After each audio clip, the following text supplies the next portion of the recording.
কুম্ভ নিকুম্ভ প্ৰভৃতিৰ যুদ্ধ ও পতন। ৰাৱণে ক'লে, হে ৰাক্ষসগণ, প্ৰাণত নসহে অপমান। কপাত দিও ৰক্ষা নাপালোঁ, কপাত পুৰি গ'ল। যুদ্ধ কৰিবই লাগিব, যুদ্ধৰ বাহিৰে আৰু নিস্তাৰ নাই। কুম্ভকৰ্ণৰ পুত্ৰ কুম্ভ আৰু নিকুম্ভক ৰজা দশাননে মাতি আনিলে। দুই ভায়ে আহি ৰজাক মাথা দুৱালে। দুইজনৰ আগতে ৰজাই লংকাৰ অৱস্থাৰ কথা ক'লে। তোমালোক দুই ভাতৃ বিক্ৰমত তুলনা নাই।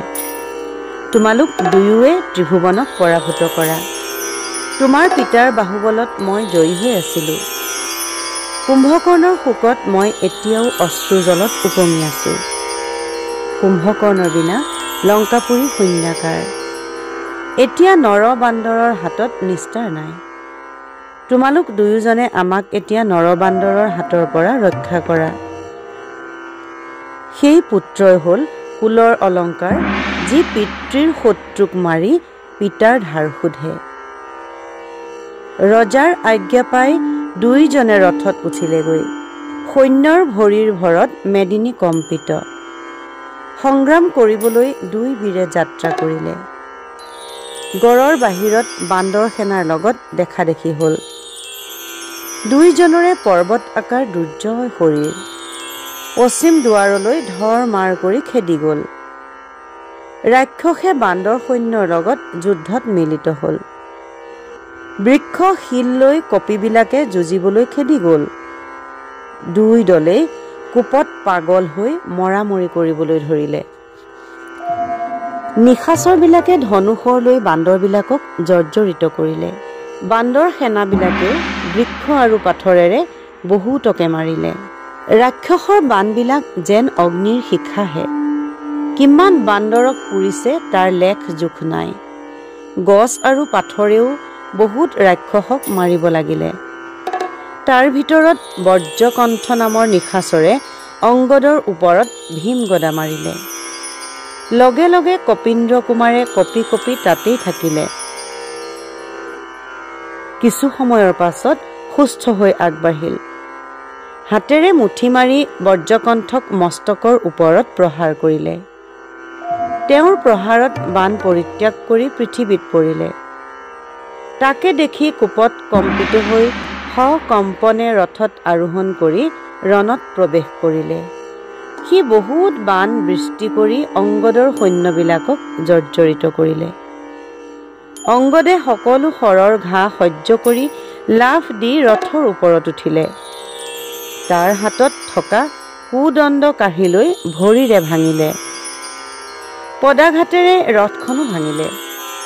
তেতিয়া সুকম্পনে হাতত খৰ্গ ধাৰণ কৰি আকাশত উঠিল। তাকে দেখি মহাবলী অংগদে জাপ মাৰি তাৰ পাছত খেদা দিলে। কিঞ্চিত আঁতৰৰ পৰা হাতেৰে ধৰি তাৰ হাতৰ পৰা খৰ্গ আৰু ধনু কাঢ়ি ললে। সিংহনাদ কৰি অতি কৌশলেৰে সেই খৰ্গৰে ধৰি তাৰ গল কাটি দিলে। ডিঙি ছিগি লগে লগে মাটিত পৰিলে। তাকে দেখি শোণিতাক্ষ বীৰে লৌহ গদা ধৰি অংগদক ভেটি ধৰিলে। প্ৰজংক ধূপাক্ষ নামেৰে আৰু দুজন বীৰ আহি অংগদৰ ওচৰ পালেহি। তেতিয়া সেই নিশাচৰ আৰু তিনিজনৰ লগত তিনিজন কপিয়ে যুদ্ধ আৰম্ভ কৰিলে। নানা বৃক্ষ উঘালি তিনিজন কপিয়ে নিশাচৰলৈ নিক্ষেপণ কৰিব ধৰিলে। তাকে দেখি খৰ্গধৰী ৰাক্ষস প্ৰলংঘই সেই বৃক্ষবিলাক খণ্ড খণ্ড কৰি কাটিলে। সুপাক্ষ নামৰ কপিয়ে নিৰীক্ষণ কৰি সকলো শৰ কাটিলে। পুনৰ শ্ৰীমন্দ দিবিদে অযুত নিযুত বৃক্ষ বৰ্ষণ কৰিব ধৰিলে। তেতিয়া শোণিতাক্ষই লগে লগে গদা ঘূৰাই সকলো চূৰ্ণ কৰি দিলে। এনেকৈ কিছু সময় সমানে ৰণ চলিলে। পিছত দুইজন কপীন্দ্ৰৰ বিৰাট খং উঠিল। শোণিতাক্ষক দিবিদ বান্দৰে নখেৰে বিদাৰণ কৰি জৰ্জৰিত কৰি তাৰ দুই বাহুত ধৰি ঘূৰাই মাটিত আছাৰি মাৰিলে। তাৰপিছত বিৰূপাক্ষ নামৰ এটা নিশাচৰে কপি সৈন্যৰ ওপৰত শৰ বৰষিবলৈ ধৰিলে। তাৰ শৰৰ প্ৰহাৰ সহিব নোৱাৰি সকলো বান্দৰ যুদ্ধ এৰি পলালে। তাকে দেখি মৈন্দ কপিয়ে ভয়ংকৰ এটা পাথৰ লৈ বিৰূপাক্ষৰ মূৰৰ ওপৰত মাৰিলে। লগে লগে বিৰূপাক্ষ নিহত হ'ল। তাৰ পাছত মৈন্দই মহাঘোৰ সিংহনাদ কৰি সকলো অৰিকে মুষ্টিৰ প্ৰহাৰে মাৰিব ধৰিলে। সেই মুষ্টিৰ আঘাতত ৰাক্ষসৰ মাথা গুৰা হ'বলৈ ধৰিলে। তাকে দেখি বিদ্যুম্মালী নামৰ নিশাচৰে ৰথত থাকি শৰ বৰষিবলৈ ধৰিলে। সেই শৰে চাৰিওফালে থকা ভালুক বান্দৰক বিন্ধিব ধৰিলে। তাৰ শৰাঘাতত কোনেও থিৰে থাকিব নোৱাৰি পলাবলৈ ধৰিলে। তাকে দেখি নলবীৰে তৰু শিলা লৈ বিদ্যুন্মালীক বধিবলৈ শিল বৰষিবলৈ ধৰিলে। নিশাচৰেও শ শ শৰ বৰ্ষণ কৰি সেই তৰুশিলাক কৰ্তন কৰিলে। এনেকৈ নলে বৃক্ষৰ বৃষ্টি কৰে, বিদ্যুন্মালীয়ে বানেৰে ছেদন কৰে। এনেকৈ দুইজনে সমভাৱে ৰণ কৰিবলৈ ধৰিলে। পিছত সেই নিশাচৰে চাতুৰি কৰি নলক ক'লে, হে বিশ্বকৰ্মা পুত্ৰ, তোমাৰ লগত কোনে যুদ্ধ কৰি জিকিব পাৰে? মোৰ এবাৰ তোমাৰ লগত বাহুযুদ্ধ কৰি চাবৰ মন গৈছে। নলেও ক'লে, মোৰো বাহুযুদ্ধ কৰিবলৈ মন গৈছে। কথা শুনি ৰথৰ পৰা ৰাক্ষস নামিল। দুই বীৰে বাহুযুদ্ধ আৰম্ভ কৰিলে। হাতে হাতে, ভুজে ভুজে, কপালে কপালে, বুকুৱে বুকুৱে দুই বীৰে প্ৰহাৰ কৰিব ধৰিলে। উন্মত্ত মাতংগৰ নিচিনাকৈ কাৰো প্ৰহাৰলৈ কোনো ব্যগ্ৰ নহয়, যেন দুই সিংহইহে যুদ্ধ কৰিছে। শেষত বিদ্যুৎমালীয়ে তাৰ হাত এৰাব বিচাৰি ৰথত আহৰণ কৰি অতি ঘোৰ শক্তি ধাৰণ কৰিলে। তাকে দেখি নলে এটা গিৰিশৃংগ খঙেৰে বিদ্যুৎমালীৰ ওপৰত পেলাই দিলে। সেই শৃংগৰ দ্বাৰা সাৰথীৰ সৈতে ৰথ পৰি গ'ল আৰু বিদ্যুৎমালী প্ৰাণ তেজি চূৰ্ণাকৃত হ'ল। তেতিয়া নিশাচৰসকলে ভয় খাই কুম্ভকৰ্ণৰ পুত্ৰৰ ওচৰলৈ পলায়ন কৰিলে।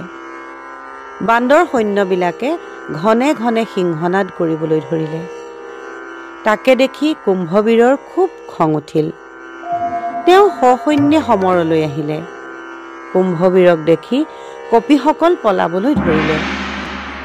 মহেন্দ্ৰ, দেবেন্দ্ৰ আৰু বালীৰ নন্দনে সাহস কৰি যুঁজিবলৈ গ'ল। তেওঁলোকে কুম্ভৰ সৈতে ৰণ আৰম্ভ কৰিলে। মহেন্দ্ৰ কপিক শৰে বিন্ধি জৰ্জৰিত কৰিলে। মহেন্দ্ৰক কাতৰ দেখি দেবেন্দ্ৰ চিন্তিত। 30 যোজন পৰ্বত তালৈ আনিলে। সেইবিলাক নিশাচৰলৈ প্ৰহাৰ কৰিলে। কিন্তু কুম্ভবীৰৰ বানে সেইবিলাক থানবান কৰিলে। দেবেন্দ্ৰ বীৰকো শৰে জৰ্জৰিত কৰিলে। দুইজন বীৰ অচেতন হ'ল। তেতিয়া কোপ কৰি বালীৰ নন্দনে পৰ্বত এৰিবলৈ ধৰিলে। অংগদৰ পৰ্বত বানেৰে কাটি পেলালে। কুম্ভই শত বান অংগদৰ ললাটত মাৰিলে। তেতিয়া অংগদ আদি কৰি সকলো বান্দৰ শ্ৰীৰামৰ ওচৰলৈ গৈ ক'লে, হে প্ৰভু, ৰক্ষা কৰা। শ্ৰীৰামে 3জন বীৰৰ অচেতনৰ কথা শুনি মনত বৰ দুখ পালে।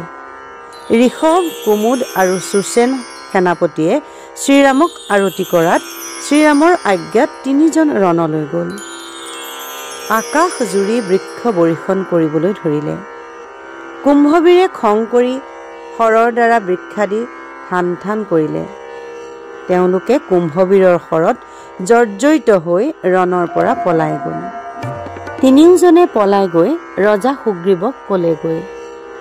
কথা শুনি সুগ্ৰীৱৰ খং উঠিল আৰু একে লাফে কুম্ভবীৰৰ ওচৰ পাই ক'লে, নিশাচৰ, তই আজি মোৰ হাতত পৰিলি, তোৰ ৰক্ষা নাই। আজি চাই ল মোৰ বিক্ৰম।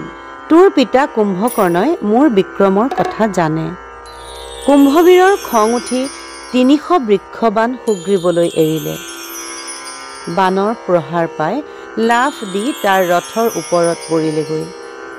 ধনুত ধৰি কাঢ়ি নিবলৈ চেষ্টা কৰিলে, কিন্তু নোৱাৰিলে। ৰথৰ পৰা সুগ্ৰীৱক পেলাই দিলে। আচাৰ খাই ৰজা অচেতন হ'ল। চেতন পোৱাৰ পিছত পুনৰ ক'লে, তোৰ বাপেৰৰ হাতৰ জাঠি এহাতেৰে নিছিলোঁ, কিন্তু তোৰ হাতৰ ধনুখন এৰুৱাব নোৱাৰিলোঁ। বাপেৰৰ সমানেই তই বীৰ চূড়ামণি। কুম্ভবীৰে ক'লে, ধনু দূৰলৈ পেলালোঁ, সুদা হাতেৰে যুদ্ধ কৰোঁ আহ। অস্ত্ৰ এৰি দুইজনে হুৰাহুৰি কৰিলে। হুৰাহুৰি এৰি লাগিল গবৰা গবৰি।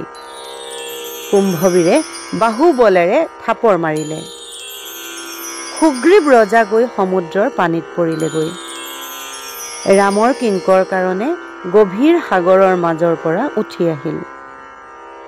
কুম্ভবীৰৰ বিক্ৰম দেখি ৰজা সুগ্ৰীৱে কঁপিব ধৰিলে। পুনৰ কোপেৰে কুম্ভবীৰে মুঠিৰে প্ৰহাৰ কৰিলে। দুৰ্জয় প্ৰহাৰত সুগ্ৰীৱ ৰজা পৰিল। চেতন হেৰাই মুখেৰে তেজৰ ফেন বাহিৰ হ'বলৈ ধৰিলে।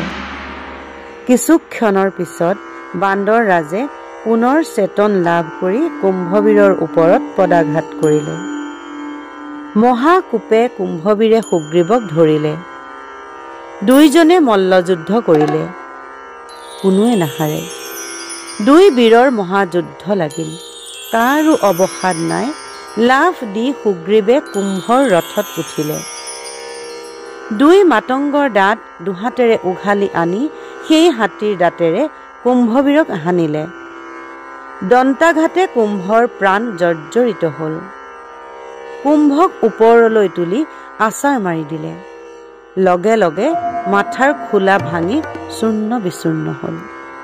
নিকুম্ভবীৰে ভ্ৰাতাৰ নিধন দেখি সুগ্ৰীৱক ৰোষ কৰি খেদি গ'ল। নিকুম্ভই মুখলেৰে সুগ্ৰীৱক মাৰিবলৈ গ'ল।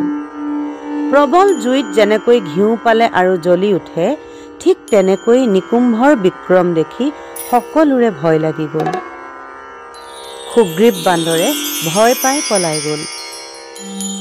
সুগ্ৰীৱ পলোৱা দেখি হনুমানৰ খং উঠিল।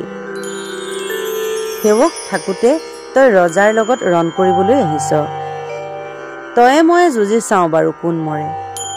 নিকুম্ভই ক'লে, হেৰ ঘৰ পুৰা, তই শুনচোন, তোক পালে মোৰ আৰু অন্যক প্ৰয়োজন নাই। এনেকৈ দুইজনে গালাগালি কৰি দুইজন মহাবলীয়ে যুদ্ধ আৰম্ভ কৰিলে। নিকুম্ভৰ হাতত লোহাৰ মুখল আছিল। সেই মুখল খঙত হনুমানৰ মূৰত মাৰি দিলে। হনুমানৰ মাথা বজ্ৰৰ সমান টান। মাথাত মুখল গৈ ঠান ঠান হৈ ভাগি গ'ল। হনুমানে ক'লে, তোৰ মুখল তল গ'ল, এতিয়া মোৰ ঘা সহ্য কৰ, তেতিয়াহে বুজিম তোৰ গাত সঁচাকৈ কিমান বল আছে। সেই বুলি কৈ কোপেৰে বীৰ হনুমানে নিকুম্ভক বজ্ৰৰ নিচিনা এটা চৰ মাৰিলে।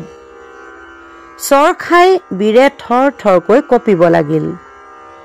কিন্তু তথাপি বীৰে যুদ্ধৰ পৰা নপলালে। হনুমানক বীৰে কোপেৰে বুকুত বজ্ৰৰ সমান মুষ্টিৰে প্ৰহাৰ কৰিলে। মুষ্টিৰ আঘাতত হনুমান অচেতন হ'ল। হনুক কোলাত লৈ বীৰে ৰাৱণক দেখুৱাবলৈ লৈ গ'ল। হনুমানক চাবলৈ ৰমণীবিলাক আহিলে। তেওঁলোকে নিকুম্ভক ধন্য ধন্য কৰিবলৈ ধৰিলে। ঘৰপুৰাক ধৰি আনি ভাল কৰিলা। তোমাৰ বাপেৰে সুগ্ৰীৱক বন্দী কৰিছিলে। এতিয়া ঘৰপুৰা তোমাৰ প্ৰতাপত বন্দী হ'ল। ই ইমান দুৰ্জন যে সমুদ্ৰ পাৰ হৈ ঘৰ পুৰিবলৈ আহিছে। নিকুম্ভৰ কোলাত থাকোঁতেই হনুৱে চেতন পালে। তেতিয়া হনুৱে ভাবিবলৈ ধৰিলে, কি বুদ্ধি কৰিব। সকলো অংগ আঁচুৰি কামুৰি বিদাৰিলে। হাতৰ মোচৰত দুই কাণ ছিঙি নিলে। ভয় পাই গগন মণ্ডললৈ পলালে। হাতত দুই কাণ লৈ অন্তৰীক্ষত লাফ দিলে। নিকুম্ভৰ স্কন্ধত বীৰ হনুমানে উঠি হাতেৰে চুলিত খামোচ মাৰি মস্তক ছিঙি দিলে। হনুমানে মুণ্ডলৈ সিংহনাদ কৰি পৱনৰ বেগেৰে তাৰ পৰা গৈ একে লাফে শ্ৰীৰামৰ আগত উপনীত হ'লগৈ। শ্ৰীৰামে নিকুম্ভৰ মুণ্ড দেখি পৰম সন্তোষ পালে।